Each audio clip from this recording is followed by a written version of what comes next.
There's a man named Dennis who worked the night shift at this building for 8 years. Every shift, he stood at the electrical panel for exactly 45 seconds without doing anything. He only used stairwell B. He walked counterclockwise. He touched every door frame with his palm as he passed through. I thought those were his habits. Then he left, and I realized they were mine now. I don't remember learning them. I don't remember choosing them. The new hire started 5 weeks ago. He already touches the door frames. I've been on the overnight maintenance crew at the Bellman building for 2.5 years now. I need to tell you something, and I want to be honest about the fact that I'm no longer certain I'm qualified to judge what's worth telling. You were here for 5 months, March through July, or most of July. I don't actually remember when you started. I remember when you left. That part is clear because of the paperwork and because of what you said in the break room that last week when you tried to explain why you were leaving, and I sat there and nodded and said something like, "Yeah, I get it." And we both knew I didn't. You told me the building felt worse after you got used to it. I didn't understand what you meant then. I think I do now. The problem is that understanding it hasn't made me leave. I'm still here. Same shift, same route, same walk. And the building is comfortable with me, and I am comfortable with it, and I need you to hear both halves of that sentence equally. I'm not telling you this to change your mind. I know you're not coming back. This is me trying to explain my side, not a rebuttal, just context. Because I think you left with a version of me in your head that isn't accurate anymore, and for some reason that bothers me more than it should. The Bellman building is 12 floors of mostly Class B office space on the east end of the commercial district, built in the early 80s, renovated partially in 2004. We don't work for the building. We work for Hargrove Property Services, the maintenance contractor. Hargrove badges, Hargrove portal, Hargrove protocols. The building is the client, we're the service. That distinction matters, though I couldn't have told you why at the time. The overnight crew was 3 people. Dennis, 8 years on the Bellman contract. Me, fresh out of a facilities management certificate. And you, about 2 months after me, transferred from a daytime crew across town. You said you wanted the overnight differential. I believed you then. The shift ran 10 p.m. to 6 a.m. Overlap with the day crew was minimal. Their lead, Gary, would pour his coffee while Dennis said, "Nothing major," and that was the handoff. On nights when something actually needed communicating, Dennis left sticky notes on the monitor in the ground floor maintenance closet. I saw Gary throw away notes that said things like, "Elevator 2 cycling between 6 and 9, unprompted," and "Third floor east wing, pressure differential, ears pop near stairwell C." He'd toss them and start his own checklist. I asked Dennis once if Gary ever followed up. Dennis said, "He's day crew," as if that answered it. Eventually, it did. The overnight routine centered on what Dennis called the walk. The portal called it a visual inspection circuit, but Dennis called it the walk, so we called it the walk. You started at the lobby, badged through the service corridor behind the front desk, checked the main electrical panel readouts, confirmed the after-hours HVAC schedule, glanced at the elevator status board. Then up. You took the stairs. Dennis was specific about this, not the elevator. "Elevators log usage," he said. "If we're riding them every hour, it looks like activity on floors that should be empty. Confuses the system." I didn't question that at the time. It sounded like a man who'd done the job for 8 years and understood the equipment better than the manual. You thought about it differently almost immediately, didn't you? Floor by floor, bottom to top. Every corridor, every common area, every mechanical room door. Fire doors latched, no water pooling under HVAC units. Lights in unoccupied offices off.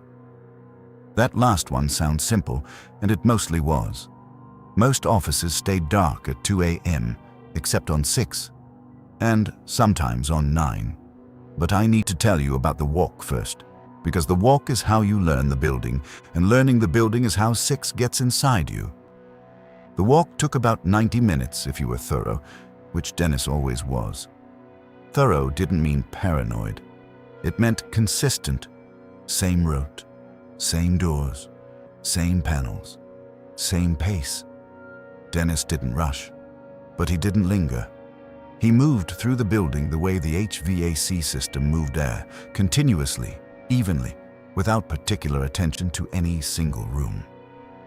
You walked with Dennis and me for your first 2 weeks.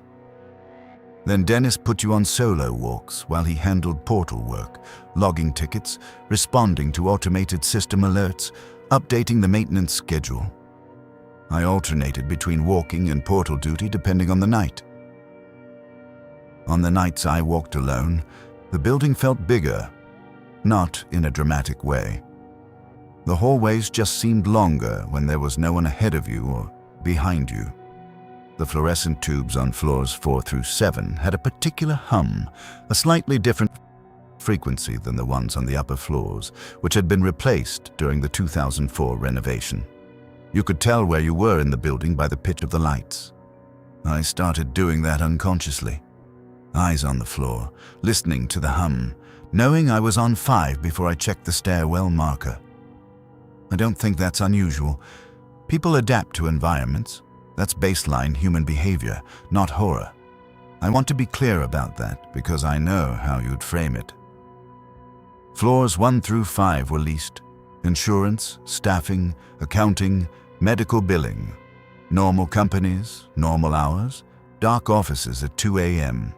Half of 5 was vacant. Floors 6 through 9 were entirely vacant. Had been for years, according to Dennis.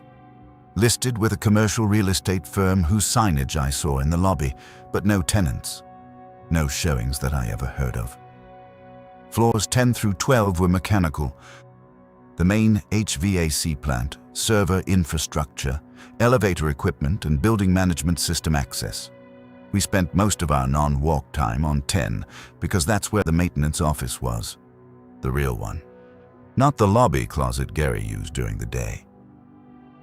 Our office had a desk, 2 monitors showing the BMS interface, a mini fridge Dennis kept stocked with exactly 4 cans of Mountain Dew, a printer that hadn't worked since before I started, and a window that looked out onto the roof of the adjacent parking structure. That room was the closest thing to home during those shifts. You used to sit on the edge of the desk because there were only 2 chairs and Dennis occupied one permanently. You'd eat those granola bars, the ones with the chocolate chips that you always said you didn't like but kept buying. You'd eat them and scroll your phone and occasionally ask Dennis questions he'd answer in 3 words or less. Dennis, has anyone ever leased 6? Not since I've been here. Is it even up to code? Hargrove keeps it maintained. Why? It's in the contract. That was Dennis. Not evasive, not suspicious, just operational. He answered exactly what was asked and never extended the thought. I used to think it was personality. I still think it's personality. I just think the building rewards that kind of personality. The first thing I noticed that I couldn't file under old building was the temperature on 6. It was warm. Not hot, not broken thermostat warm. Just warmer than it should have been. The HVAC schedule for vacant floors was set to a maintenance minimum. 62 degrees in winter, allow up to 80 in summer. Enough to prevent pipe damage and humidity issues, but not enough to be comfortable. 6 was always around 71. Consistent, year-round. I checked the BMS readings. The system showed the correct set point, 62, but the actual sensor reported 71. I mentioned it to Dennis. Sensors probably drifted, he said. I'll log it. He logged it. Nothing happened. The temperature stayed 71. The ticket sat pending sensor calibration in the portal. I asked when the calibration was scheduled. Facilities handles it, he said. We are facilities, I said. He looked at me the way he looked at everything. Flatly. patiently, like I'd said something that was technically true but functionally irrelevant. Hargrove Facilities, Dayside, Gary's Q. So I let it go. That's how maintenance works. You log the anomaly, assign the ticket, move to the next thing. You don't stand on an empty floor at 2 a.m. arguing with a thermostat. You don't, and I didn't, and the building stayed 71 on 6, and after a month, I stopped checking. You didn't stop checking. The other thing about 6, and this was something I didn't notice until you pointed it out, maybe your third month, was the air pressure. The stairwell doors on 6 were harder to open than on any other floor. Not stuck, not jammed, just heavier. Like the air on the other side was slightly denser. When you pushed through, your ears adjusted. A small pop, like going up an elevation. Not painful, not dramatic, just present. Feel that? You said the first time we walked 6 together after you'd noticed. What? The pressure, your ears. I paused, swallowed, felt the click. Yeah, ventilation issue probably. These older buildings when the ductwork isn't balanced. It's not the ductwork, you said. Not argumentative, just certain. I didn't ask what you thought it was. You didn't offer. We finished the walk on 6 in silence. Same route, same doors, same checks, and moved to 7, where the air was normal and the lights hummed at their usual pitch and everything felt standard. Standard. I use that word a lot in my logs. Floor 6, visual check, standard. Floor 9, visual check, standard. It was the word Hargrove trained us to use. Not normal, not fine, not okay. Standard. Standard meant nothing was outside parameters. Standard meant the building was operating as expected. Standard meant you'd checked and there was nothing to report, and the absence of a report was itself the report. I wrote standard for 6 every night for months, even though the temperature was wrong and the air pressure was wrong and the lights in the east corridor sometimes flickered in a pattern that Dennis said was the ballast failing. But that never actually failed, never got worse, never changed. 3 times, then steady. 3 times, then steady. Every walk, same corridor, same interval. I logged the flicker once. Dennis logged it. Pending ballast replacement. The ballast was never replaced. The flickering continued. After 6 weeks, I stopped including it in my notes. It was standard. It was part of what floor 6 did. I knew the flicker the way I knew the hum frequency on 4. It was orientation. It was the building telling you where you were. You wrote about the flicker in your logs. Every time, every walk. You noted the interval, the corridor, the duration. Your logs for 6 were 3 times longer than mine. I saw them in the portal. I didn't say anything. Dennis didn't either. I want to talk about the work orders. The BMS generated automated work orders based on system triggers, equipment runtime thresholds, filter replacement schedules, sensor readings outside parameters, standard stuff. Most of them were daytime tasks. We got a small number overnight, usually HVAC or elevator related. But about once a week, sometimes twice, the system generated a work order for a vacant floor. Not the kind that made sense, like inspect for water intrusion, the kind that made no sense. Floor 6, workspace reconfiguration, confirmed desk placement per updated layout diagram. Floor 8, conference room B, AV equipment calibration, quarterly.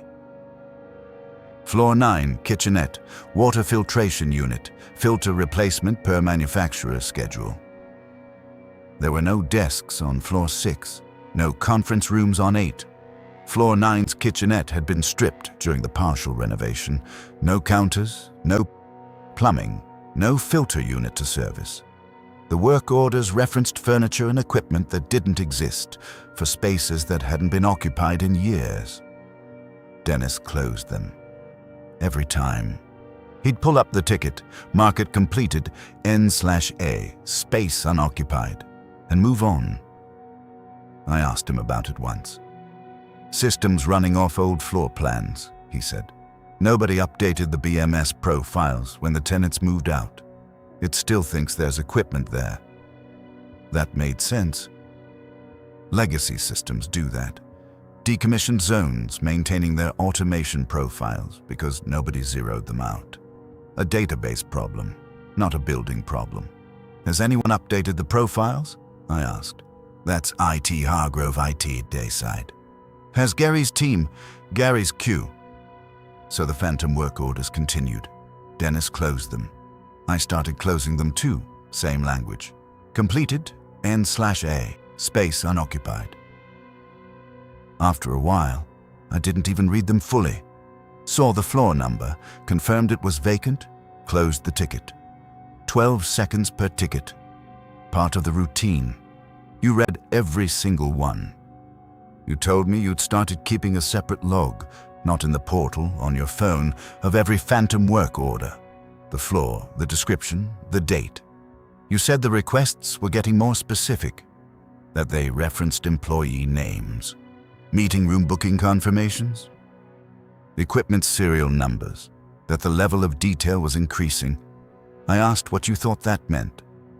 I think the building thinks those floors are occupied, you said. I almost laughed.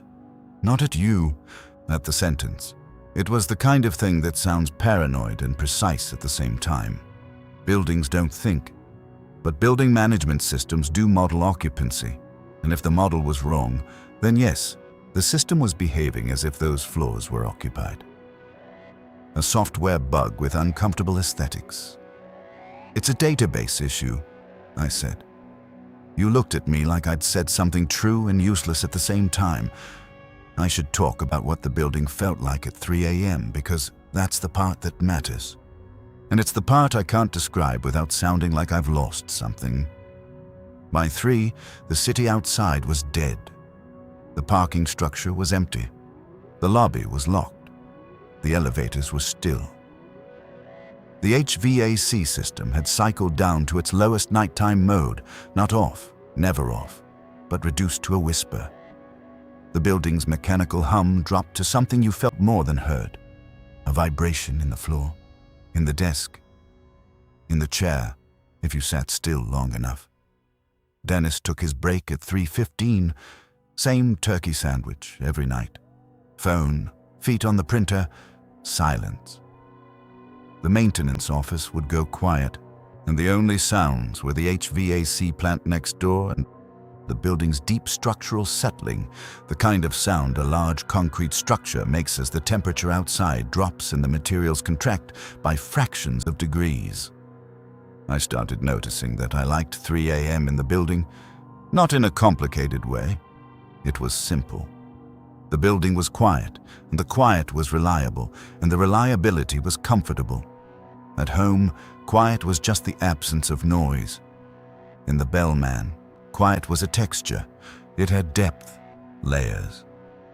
You could feel the building's systems operating beneath it, the faint hydraulic pulse of the elevators on standby, the cycle of the air handlers, the timed click of the stairwell lights on their energy-saving circuit. It was like listening to something breathe. I never said that to you. I almost did once. And then I saw the look on your face while you were writing up your phantom work order log and decided it wasn't the kind of thing you wanted to hear. You didn't like 3 a.m. You said 3 a.m. was when the building felt most like it was paying attention. I thought you were being metaphorical. I've since considered the possibility that you weren't. Sometime in your 4th month, May, I think, because the days were getting longer and the building's exterior lighting schedule had shifted, which I remember because Dennis had to manually override the photocells on the south face. You brought up the elevator logs. You'd gone into the BMS and pulled the elevator usage data for the past year. The data should have shown exactly what you'd expect. Heavy usage on the lower floors during business hours. Minimal after 6 p.m., essentially zero overnight. It didn't show that. The data showed consistent overnight usage on floors 6, 7, 8, and 9. Not constant, not every night. but 3 or 4 times a week, between midnight and 4 a.m., the elevators serviced the vacant floors. Brief trips, 30 to 40 seconds per cycle, consistent with single floor movement. No badge data associated. Either someone was using the stairs to call the elevator from vacant floors, or the elevator system was cycling on its own. Maintenance cycling, Dennis said. Elevators do that. Keeps the motors from seizing. Maintenance cycles go to the ground floor, you said. These go to 6 and 9 specifically. Dennis looked at the screen for exactly 2 seconds. System logs aren't always accurate. Sensor drift. The same answer he'd given about the temperature on 6. Sensor drift. Technically possible, practically meaningless. Functionally a dead end. You wanted to stake out the elevators. Sit in the lobby overnight and watch. See if the cars actually moved or if it was just bad data. I told you it wasn't worth the deviation from the walk schedule. Dennis said something similar but shorter. We've got a routine. You did it anyway. On a night I was off, you sat in the lobby for 2 hours, watching the elevator indicators. You said car 2 went to 6 at 1:47 a.m. Doors opened. Stayed open for 11 seconds. Doors closed. Car returned to ground. No one got on. No one got off. The lobby was empty. The 6th floor you went up and checked was empty. So it's a maintenance cycle, I said. Maintenance cycles don't open doors, you said. You were right about that. Standard maintenance cycling runs the motor and the cables, but doesn't activate the door mechanism. Opening doors is a passenger service function. Something told the elevator that someone on 6 wanted to get on. I said, huh. And then I changed the subject to the filter replacement schedule for floor 3, and you let me. Because by that point, you'd learned that I wasn't going to engage with the things you were finding. Not because I thought you were wrong. Because engaging felt like it would make the building less comfortable, and I wasn't willing to give that up. I didn't understand that about myself at the time. I'm telling you now because I think I owe you that honesty. Dennis had habits. I told you about some of them at the start of this. The 45 seconds at the electrical panel, stairwell B, counterclockwise, the door frames. But I didn't tell you the worst part. He never took the elevator to 10, even when his knees were bad, even when he was carrying equipment. Always stairs, always stairwell B, never A, never C. I'd started my walks clockwise, 1 up to 12. At some point, without deciding to, I switched to counterclockwise. I noticed this in maybe my 4th month and couldn't remember when the change happened. The door frames, palm flat against the metal for half a second as he passed through. Both sides, both hands. Like a ritual, except Dennis was the least ritualistic person I'd ever met. He did it with the same flat indifference he did everything. It was just part of his movement through the building. After you left, I caught myself doing it. I want to be precise about this. I did not decide to start touching door frames. I did not copy Dennis consciously. I noticed myself doing it and could not identify when it started. The behavior was already installed by the time I became aware of it. My palm against the cool metal frame of the stairwell door on 8, mid-walk, no conscious thought involved. Just my hand, moving to the frame the way your hand moves to a light switch in a room you've lived in long enough. The building rewards consistency. I don't mean that metaphorically. I mean that when I walked the route the same way at the same pace, checking the same things in the same order, the building felt, I know how this sounds, easier. The doors opened more smoothly. The lights seemed to come on a half-second before I reached them. The stairwells were warmer.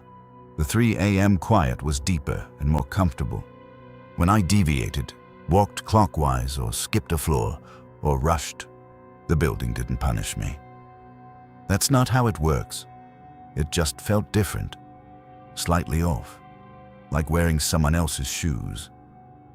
Everything still functioned, but the fit was wrong, and I was aware of the wrongness in a way that made the shift feel longer. I told myself this was psychology, familiarity bias, the comfort of routine. And it was. It absolutely was. I'm just no longer certain that the building isn't also familiar with me. You left on a Thursday. 2 weeks' notice, properly submitted through the Hargrove portal, exit interview with the regional manager over the phone. Professional to the end. Your last shift, you came into the maintenance office on 10 and sat on the desk the way you always did. Dennis was in his chair. I was at the BMS monitors. You had a granola bar. You ate it slowly, and then you said, "Does it bother either of you that we've stopped questioning any of this?" Dennis said nothing. His eyes stayed on his phone. I said, "Questioning what?" "The temperatures, the work orders, the elevator trips, the pressure on 6. None of it has been resolved. None of it has been explained. And neither of you brings it up anymore." "It's been logged," I said. "It's in the system. When Hargrove IT gets to it." "Hargrove IT is never going to update those floor plans," you said. Not angry, tired. The kind of tired that comes from saying something you've given up expecting a response to. "Gary is never going to calibrate that sensor. The ballast on 6 is never going to be replaced. Those tickets are going to stay pending until the contract ends or the building closes or someone—" You stopped yourself. Picked at the granola bar wrapper. "Someone what?" I said.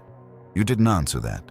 Instead, you said, "The building felt worse after I got used to it." I didn't understand what you meant. I said, "Isn't that backwards?"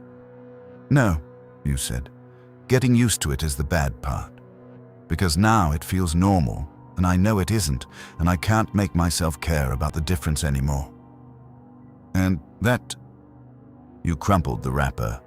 "That's why I'm leaving, not because I'm scared, because I stopped being scared, and I don't know when that happened, and not knowing when it happened is the worst part." Dennis got up and refilled his Mountain Dew from the mini fridge. Sat back down, crossed his ankles on the printer. Didn't say a word. You looked at me like you were waiting for me to say something that would make leaving unnecessary. I said, "Yeah, I get it." We finished the shift. I walked you to the lobby at 5:50. You badged out.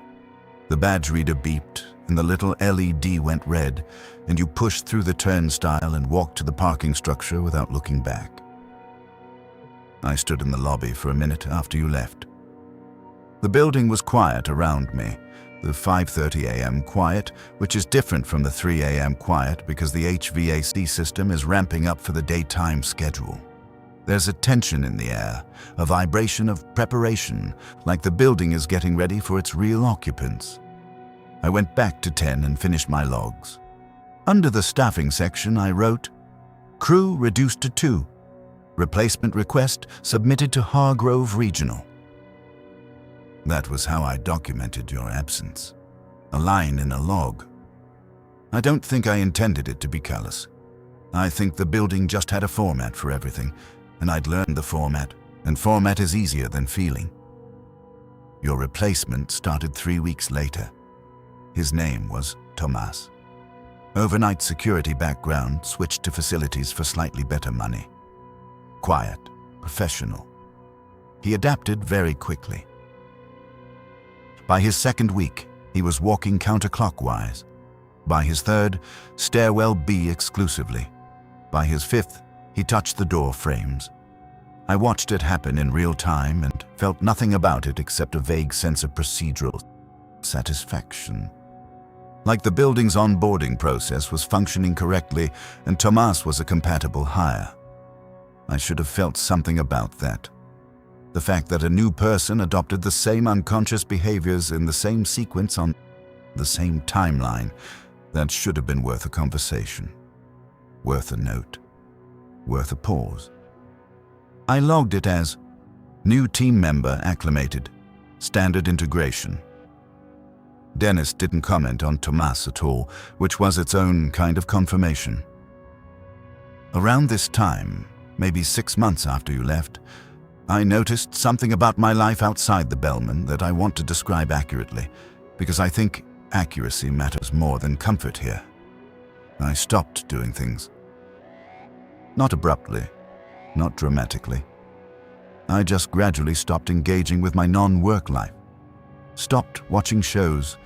Stopped answering calls. Stopped cooking. Not because I wasn't hungry, but because the vending machine on 10 had everything I needed, and the food tasted better there. Not objectively better, just more consistent with what I expected food to taste like in the context of a shift. I started sleeping differently. Not worse. Differently. At home, the silence was wrong. Empty. Not the layered, textured, mechanically alive silence of the bellman at 3 a.m. I'd lie in my apartment and feel the lack of vibration in the floor. No HVAC hum, no elevator standby pulse. Nothing cycling beneath the walls, just dead air and the random noise of a city that didn't know I was listening. At the building, I slept perfectly during breaks. 15 minutes in the chair, feet on the printer like Dennis, and I'd drop into sleep like falling into warm water and come back up exactly when I needed to. The building woke me. Not an alarm. The HVAC cycle would shift, or the elevator would settle, or the lights would tick to a different frequency, and I'd be awake, alert, oriented. Ready for the next walk. I started picking up extra shifts. Not for the money, for the sleep, for the quiet, for the feeling of being in a place that had a rhythm I didn't have to generate myself. My apartment started feeling like the wrong environment. Not uncomfortable, poorly calibrated. The temperature never exactly right. The air moving wrong. Neighbors unpredictable. And unpredictability had become, I'm choosing this word carefully, annoying. Not in a human way, in an operational way. I was annoyed the way a system is annoyed when an input doesn't match the expected format. I knew somewhere that this was a problem. I could identify it intellectually the way you'd identify a failed component in a schematic. There, that's the broken part. But knowing it was broken didn't make me want to fix it. The building worked. Home didn't. The building was standard. Home was anomalous. I started keeping a bag in the maintenance office. Change of clothes, toothbrush, deodorant. Dennis already had one. Had had one the entire time. I just hadn't registered what that meant. The building started anticipating me. I want to state that plainly because understating it would be dishonest, and I've been trying to be honest with you throughout this. The lights on my route would activate before I reached them. Not a few feet ahead, that could be motion sensors with a generous range. A full corridor ahead. I'd enter the stairwell on 4, and by the time I opened the door to 5, the entire east wing hallway was lit. I hadn't triggered any sensor. I hadn't badged through any reader.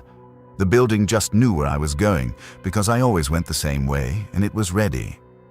The elevator doors opened when I approached the lobby, even though I never pressed the call button and hadn't taken the elevator in months. They'd slide open and wait. I'd walk past, take the stairs, and they'd close behind me. Every night. Car 2. The one that went to 6 at 1:47 a.m. It always offered itself to me, and I always declined, and neither of us treated it as unusual.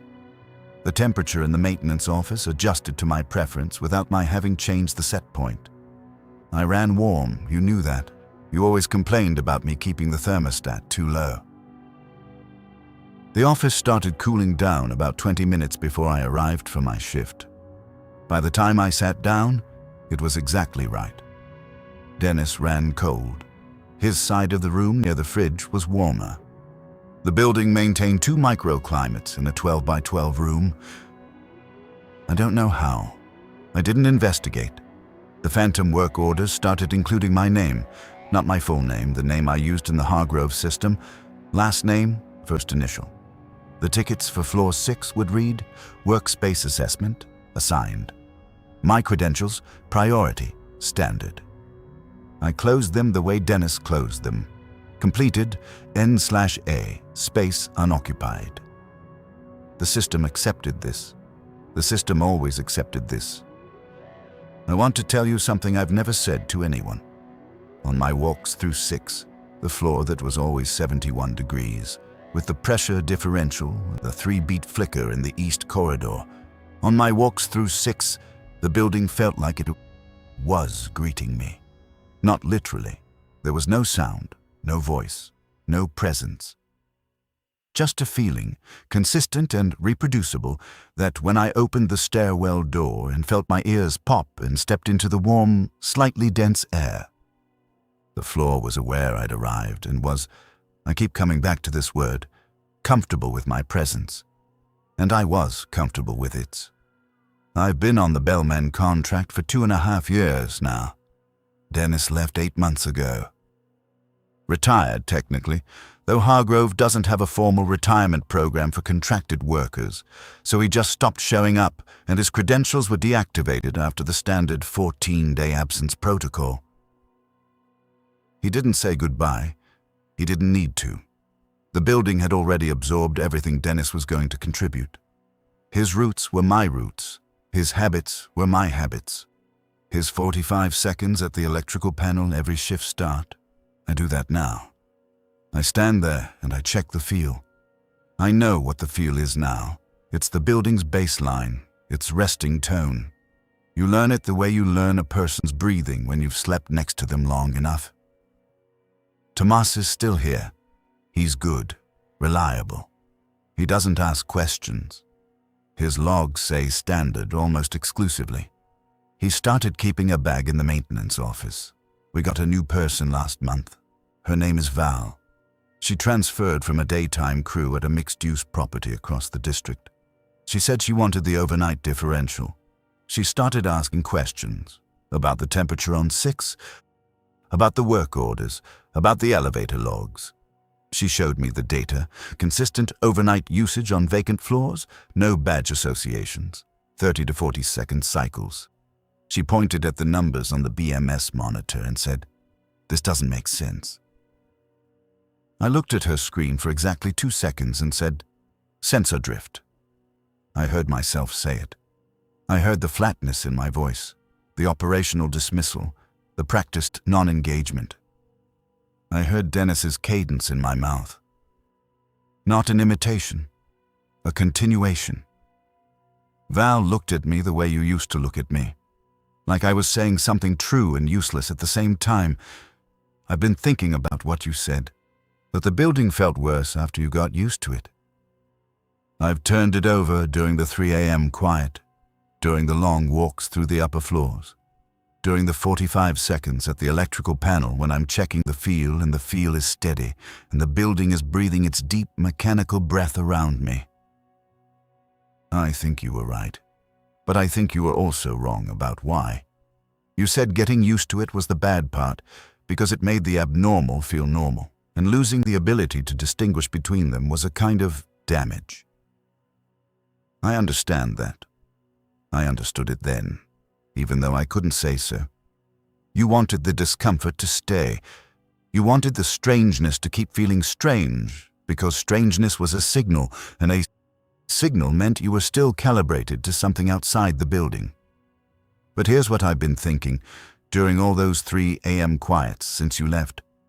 What if the damage isn't in the normalization? What if the damage is in the assumption that outside is the correct calibration? The building works. It has always worked. It maintains itself. It adapts. It processes. It continues. It runs a system so old and so consistent that the people who enter it either synchronize or leave. You left, I synchronized, and I'm not damaged. I'm operational. I'm standard. I'm compatible. And the building, I need you to understand this. The building is comfortable. Not comfortable the way a place is comfortable when you're ignoring what's wrong with it.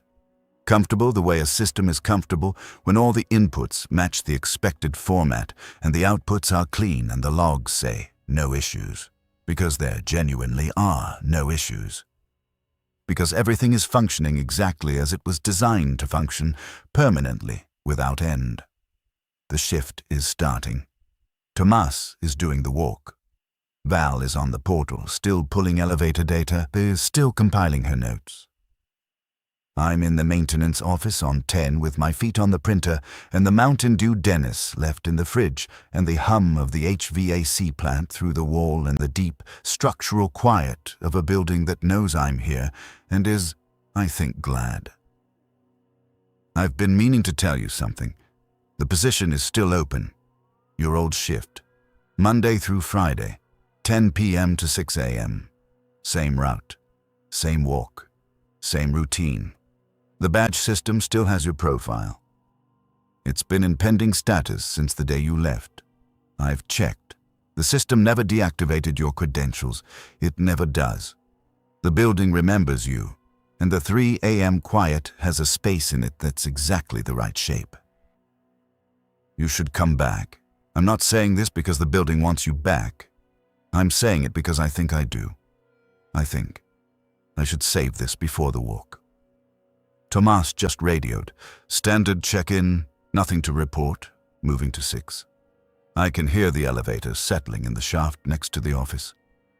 Car 2. It does that when someone's on 6. It waits at ground level, doors open, ready. I don't know who it's waiting for. I've stopped asking. The building is warm tonight, steady. The feel is good, no issues. I'll be here.